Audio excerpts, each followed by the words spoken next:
ഹരേ കൃഷ്ണ. ഇനി നമുക്ക് 6ാമത്തെ ശ്ലോകം നോക്കാം. തം തേ നിനാദമുപകർണ്യ ജനസ്തപസ്ഥാ സത്യസ്ഥിതാശ്ച മുനയോ നുനുവുർഭവന്തം തൽസ്തോത്രഹർഷുലമനഃ പരിണദ്യ ഭൂയസ്തോയാശയം വിപുലമൂർത്തിരവാദരസ്ത്വം. ഇനി നമുക്ക് അതിലെ പദങ്ങളുടെ അർത്ഥം നോക്കാം. തം, തം എന്നാൽ ആ, തേ അങ്ങയുടെ, നിനാദമുപകർണ്യ, അവിടെ നിനാദം ഉപകർണ്യ, ഇങ്ങനെ 2 വാക്കുകൾ ചേരുന്നതാണ് നിനാദമുപകർണ്യ. നാദം എന്ന് പറഞ്ഞാൽ നമുക്കറിയാം ശബ്ദം. നിനാദം എന്നിവിടെ ഉദ്ദേശിക്കുന്നത് ആ ഭഗവാന്റെ ഗർജനത്തെയാണ്. തൊട്ടു മുൻപുള്ള ശ്ലോകത്തിൽ നമ്മൾ പറഞ്ഞു ഭീമാകാര രൂപമായി നിന്നിരുന്ന ആ വരാഹമൂർത്തി ഒന്ന് ഗർജിച്ചുവെന്ന്. അപ്പോൾ ആ ഗർജനം ഉപകർണ്യ കേട്ടിട്ട് ജനസ്തപസ്ഥാഹ, ഇവിടെ ജനഹ തപസ്ഥാഹ, ഇങ്ങനെ 2 വാക്കുകൾ ചേരുന്നതാണ് ജനസ്തപസ്ഥാഹ.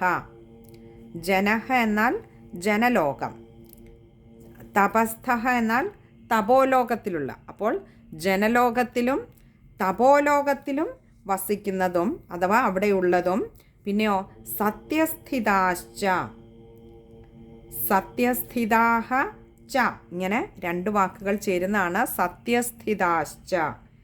സത്യസ്ഥിത എന്നാൽ സത്യലോകത്തിൽ വസിക്കുന്നതും, ച എന്നാൽ അത് നമ്മൾ ജോയിൻ ചെയ്യാനായിട്ട്. അപ്പോൾ ഇവിടെ 3 ലോകങ്ങളിലെ കാര്യം പറഞ്ഞു. ജനലോകത്തിലും തപോലോകത്തിലും സത്യലോകത്തിലും വസിക്കുന്നതുമായ മുനയോ, മുനയഹ എന്നാൽ മുനിമാര, നുനുവുർഭവന്തം, നുനുവുഹു ഭവന്തം, ഇങ്ങനെ 2 വാക്കുകൾ ചേരുന്നതാണ് നുനുവുർഭവന്തം. നുനുവുഹു എന്നാൽ സ്തുതിച്ചു ഭഗവാനെ, ഭവന്തം എന്നാൽ അങ്ങയെ, അല്ലയോ ഭഗവാനെ അങ്ങയെ സ്തുതിച്ചു. അപ്പോൾ ഈ 3 ലോകങ്ങളിലും ഗർജനം അങ്ങനെ വളരെ ഘോരമായി കേട്ടു. അപ്പോൾ ബ്രഹ്മലോകത്തിൽ ഭഗവാൻ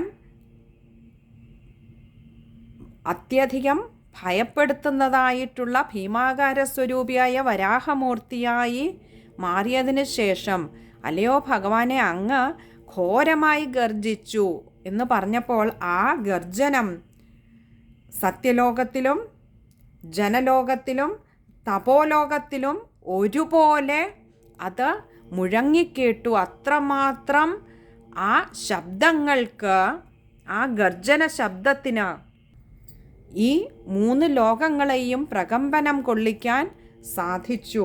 അങ്ങനെ വന്നപ്പോൾ ഈ മുനിമാർക്കൊക്കെ നമ്മൾ തൊട്ടു മുൻപുള്ള ശ്ലോകത്തിൽ പറഞ്ഞു, അവിടെ ബ്രഹ്മാവും തൻ്റെ പുത്രന്മാരായ മുനിമാരുമൊക്കെ വിസ്മയപ്പെട്ടു നിന്നു. കാരണം ഇപ്പോൾ അവർക്കുറപ്പായത്, ഈ ഗർജന ശബ്ദവും കൂടി കേട്ടപ്പോൾ അവർക്കുറപ്പായത് ഭഗവാനെ അങ്ങ് തന്നെയാണ്, അങ്ങയുടെ മായ തന്നെയാണ് ഈ കാണുന്നതൊക്കെ എന്ന്. അങ്ങനെ അത് തിരിച്ചറിഞ്ഞ ആ മുനിമാരും ബ്രഹ്മാവും ചേർന്ന് അല്ലയോ ഭഗവാനെ അങ്ങയെ സ്തുതിച്ചു.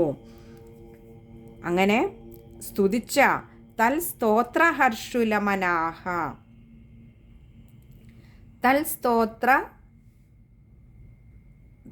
എന്ന് പറഞ്ഞാൽ തത് എന്നാൽ ആ സ്തോത്രം, ആ സ്തുതികളിൽ ഹർഷുലമന, ഹർഷുലമന എന്നാൽ മനസ്സ് എന്നാൽ ചിത്തം, ഹർഷുലം വളരെ സന്തോഷമായിട്ട്. അപ്പോൾ ആ ബ്രഹ്മാവിൻ്റെയും മുനിമാരുടെയും സ്തുതികളിൽ അത്യന്തം പ്രസന്നചിത്തനായി പരിണദ്യ പരിണദ്യ എന്നാൽ ഗർജിച്ചുകൊണ്ട്, ഭൂയസ്തോയാശയം ഭൂയഃ തോയാശയം, ഇങ്ങനെ രണ്ട് വാക്കുകൾ ചേരുന്നതാണ് ഭൂയസ്തോയാശയം.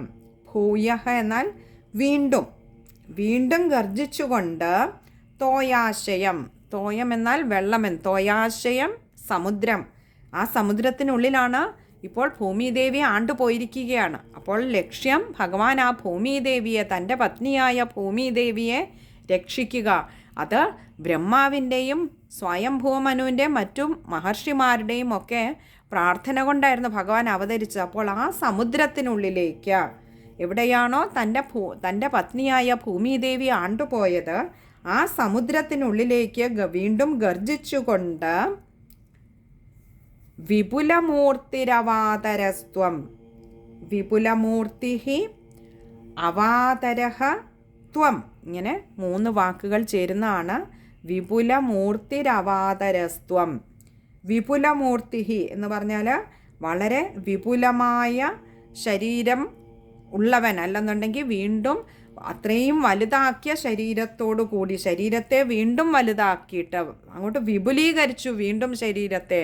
നമ്മൾ മുമ്പ് കണ്ടു നിർത്തിയത് പർവ്വതത്തോളം അത് വിപുലീകരിച്ചു, ഇപ്പോൾ വീണ്ടും അതിനെ ഒന്ന് വിപുലീകരിച്ചു, വീണ്ടും വലിയൊരു രൂപമായി മാറിയ ആ മൂർത്തി, ആ ഭഗവാന് അവാതരഃ എന്നാൽ കുതിച്ചു ചാടി. എങ്ങോട്ടേക്ക്? ആ ത്വയാശയം, ആ സമുദ്രത്തിലേക്ക് കുതിച്ചു ചാടി. ത്വം എന്നാൽ അങ്ങ്. അപ്പോൾ അല്ലയോ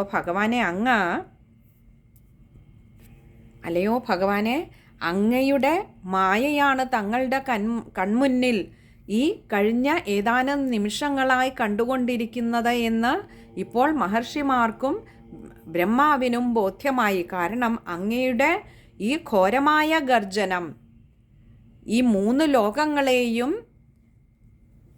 അത് പ്രകമ്പനം കൊള്ളിച്ചിരിക്കുകയാണ്. അതുകൊണ്ട് തന്നെ ഈ 3 ലോകങ്ങളിലുമുള്ള മഹർഷിമാർക്കും ബ്രഹ്മാവിനും മനസ്സിലായി ഭഗവാനെ ഇത് അങ്ങയുടെ മായ തന്നെയാണ്. അതറിഞ്ഞുകൊണ്ട് ഭഗവാനെ അങ്ങയെ ആവോളം സ്തുതിച്ചു.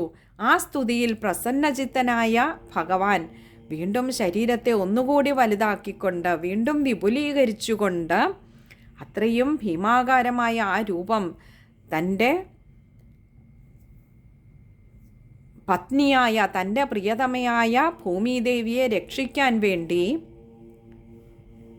ആ ബ്രഹ്മാവിൻ്റെയും മഹർഷിമാരുടെയും മുൻപിൽ വെച്ച് ആ സമുദ്രത്തിലേക്ക് എടുത്തു ചാടി. ഇനി നമുക്ക് ആ ശ്ലോകം ഒന്നുകൂടി ഒന്ന് നോക്കാം. തം തേ നിനാദമുപകർണ്യ ജനസ്തപസ്ഥാ സത്യസ്ഥിതാശ്ച മുനയോ നുനുവുർഭവന്തം തൽസ്തോത്ര ഹർഷുലമനഃ പരിണദ്യ ഭൂയസ്തോയാശയം വിപുലമൂർത്തിരവാതരസ്ത്വം. ഇനി നമുക്ക് ആ ശ്ലോകം വായിക്കുമ്പോൾ ശ്രദ്ധിക്കേണ്ട കാര്യങ്ങൾ. നിനാദമുപകർണ്യ, അവിടെ മായ്ക്ക് ഉകാരം കൊടുത്ത് വായിക്കുക. അതുപോലെ ജനസ്തപസ്ഥാഹ, അവിടെ 2 കാര്യം ശ്രദ്ധിക്കാനുള്ളത്. ജനസ്തപസ്ഥാഹ, ആദ്യത്തേത് തായും രണ്ടാമത്തേത് ഥായുമാണ്. പിന്നെ അവിടെ ഒരു വിസർഗവുമുണ്ട്, അപ്പോൾ അതും ശ്രദ്ധിക്കുക. പിന്നെ സത്യസ്ഥിതാശ്ച, പിന്നെ തൽസ്തോത്രഹർഷുലമന, അവിടെ അത് ചേർത്തും വായിക്കണം. അവിടെ ഒരു വിസർഗവുമുണ്ട്, അതും ശ്രദ്ധിക്കുക. പിന്നെ അടുത്തത് അവിടെ 3-ാമത്തെ വരിയുടെ അവസാനം 4-ാമത്തെ വരിയിൽ ഭൂയസ്തോയാശയം, അത് ചേർത്ത് തന്നെ വായിക്കുക. അതുപോലെ അതിൻ്റെ അടുത്ത വരി വിപുലമൂർത്തിരവാതരസ്ത്വം, അവിടെ രായ്ക്ക് അകാരം കൊടുക്കണം. അവാതരാണ്, രായ്ക്ക് അകാരം കൊടുത്ത് വായിക്കുക. ഇത്രയും കാര്യങ്ങളാണ് ആ ഒരു ശ്ലോകത്തിൽ ശ്രദ്ധിക്കാനായിട്ടുള്ളത്.